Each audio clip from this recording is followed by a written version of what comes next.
Assalamualaikum warahmatullahi wabarakatuh. Perkenalkan, nama saya Julian Dermawan dengan NIM 232110157, kelas 5B Manajemen Pendidikan Islam. Video ini saya buat untuk memenuhi tugas UTS dari mata kuliah Manajemen Perubahan yang diampu oleh Bapak Dr. Haji Samsul Huda MPD.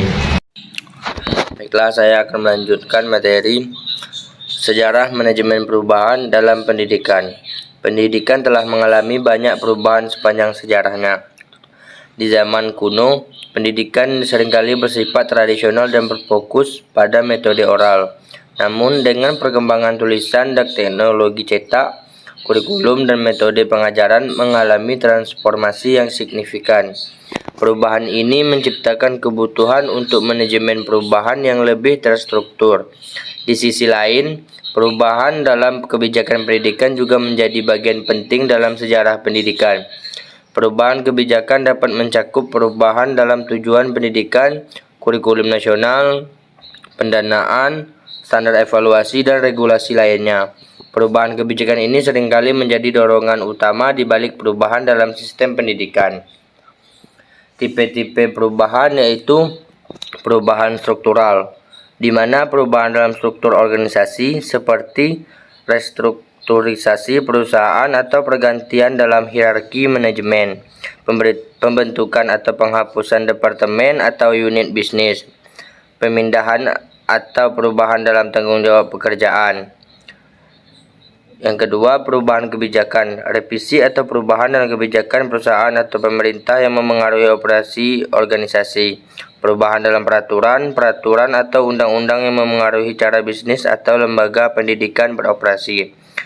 Yang ketiga, perubahan proses, peningkatan atau pengoptimalan proses operasional untuk meningkatkan efisiensi. Perubahan dalam prosedur kerja atau metode produksi. Yang keempat, perubahan teknologi. Perubahan teknologi, pengenalan atau integrasi teknologi baru dalam operasi organisasi. Perubahan dalam perangkat keras atau perangkat lunak yang digunakan dalam proses bisnis atau pendidikan. Yang kelima, perubahan budaya organisasi. Transformasi budaya organisasi seperti pergeseran nilai-nilai, norma, atau cara berinteraksi di tempat kerja. Yang keenam, perubahan produk atau layanan. Pengembangan produk baru atau diversifikasi produk yang ada. Perubahan dalam jenis layanan yang ditawarkan oleh organisasi. Yang ketujuh, perubahan strategis. Perubahan dalam arah strategis organisasi seperti perluasan ke pasar baru atau reorientasi visi dan misi. Yang kedelapan, perubahan pasar dan lingkungan. Perubahan dalam tuntutan pasar atau persaingan yang memerlukan penyesuaian dalam strategi bisnis atau pendidikan. Yang kesembilan, perubahan sosial dan demografi. Perubahan dalam demografi populasi yang memengaruhi pendekatan pemasaran, rekrutmen, atau kebijakan sosial. Yang kesepuluh, perubahan kualitas atau kuantitas. Perubahan dalam kualitas produk atau layanan yang ditawarkan. Yang ke-11, perubahan pengorganisasian. Perubahan dalam cara struktur organisasi seperti perubahan hierarki, penggabungan atau akuisisi dengan organisasi lain atau desentralisasi operasi. Yang ke-12 yaitu adalah perubahan pengajaran dan pembelajaran. Perubahan dalam metode pengajaran dan pendekatan pembelajaran, implementasi teknologi pendidikan dan sumber daya pembelajaran baru, dan revisi kurikulum dan standar pendidikan. Definisi perubahan terencana. Perubahan terencana adalah perubahan yang direncanakan, didesain, dan diimplementasikan dengan sengaja oleh organisasi. Ini adalah perubahan yang diawali oleh upaya manajemen atau pemangku kepentingan organisasi untuk mencapai tujuan tertentu. Definisi yang kedua, perubahan tidak terencana. Perubahan tidak terencana adalah perubahan yang terjadi tanpa disengaja atau direncanakan sebelumnya. Ini dapat disebabkan oleh faktor-faktor eksternal atau internal yang tidak dapat diprediksi atau dikontrol dengan baik oleh organisasi. Karakteristik perubahan terencana itu ada rencana yang jelas dan terstruktur untuk perubahan ini. Tujuan dan sasaran perubahan didefinisikan dengan baik. Proses perubahan biasanya melibatkan analisis, perencanaan, pelaksanaan, dan evaluasi yang sistematis. Stakeholder terlibat dalam perencanaan dan pelaksanaan perubahan. Yang perubahan tidak terencana, perubahan ini seringkali mendadak dan tidak terduga.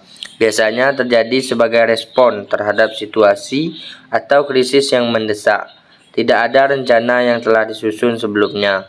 Perubahan ini seringkali memerlukan respon cepat dan adaptasi. Tantangan dan hambatan perubahan. Yang pertama, resistensi terhadap perubahan. Yang kedua, kurangnya dukungan manajemen. Yang ketiga, ketidakpastian. Yang keempat, kurangnya sumber daya. Yang kelima, kompleksitas perubahan.